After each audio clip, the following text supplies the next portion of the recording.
বেলাবতী লক্ষ্মীপুর নতুন করে যুব সংঘ ও প্রবাসী সংগঠনের ঈদ উপহার বিতরণ। মোহাম্মদ বাদল মিয়ার পাঠানো তথ্যচিত্রে দেখুন বিস্তারিত।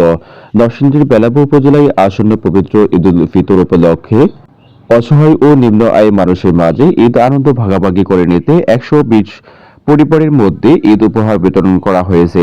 মঙ্গলবার 18 মার্চ বিকেলে উপজেলার লক্ষ্মীপুর হাই স্কুল সংলগ্ন লক্ষ্মীপুর নতুন কুড়ি যুব সংঘ ও প্রবাসী সংগঠনের ঈদ উপহার বিতরণ এবং কবরবাসীদের মাগফিরাত কামনায় ইফতার ও দোয়া মাহফিলের আয়োজন করেন সংগঠনটি। উপজেলার 120 জন সুবিধাবঞ্চিত পরিবারের মাঝে উক্ত ঈদ সামগ্রী বিতরণ করা হয়।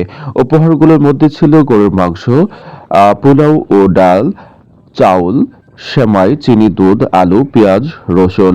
লক্ষ্মীপুর নতুন করে যুব সংঘ ও প্রবাসী সংগঠনের সভাপতি কামরুল হাসান সুজন অনলাইনে যুক্ত থেকে এ সময় উপস্থিত ছিলেন লক্ষ্মীপুর নতুন করে যুব সংঘ ও প্রবাসী সংগঠনের সিনিয়র সহসভাপতি মোহাম্মদ সুমন, সিনিয়র সহসভাপতি দেলোয়ার হোসেন, সিনিয়র সহসভাপতি মুশাররফ হোসেন, সাধারণ সম্পাদক রাজীব সরকার, সাংগঠনিক সম্পাদক মুকুল মিয়া, সহ সাধারণ সম্পাদক রফিকুল ইসলাম শিপন, সমাজসেবা সম্পাদক রাশেদ রাজা।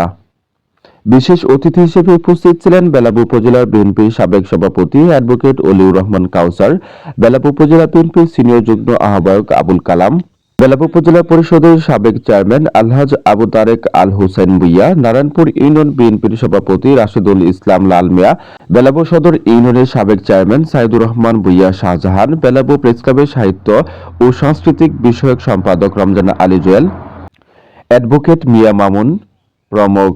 আয়োজকরা বলেন, সমাজের অসহায় ও দরিদ্র মানুষের মুখে হাসি ফোটাতে প্রতিবছরের মতো এবারও ঈদ উপহার বিতরণ কর্মসূচির আয়োজন করা হয়েছে। ভবিষ্যতেও মানবিক ও সামাজিক কার্যক্রমের মাধ্যমে অসহায় মানুষের পাশে থাকার প্রত্যয় ব্যক্ত করেন।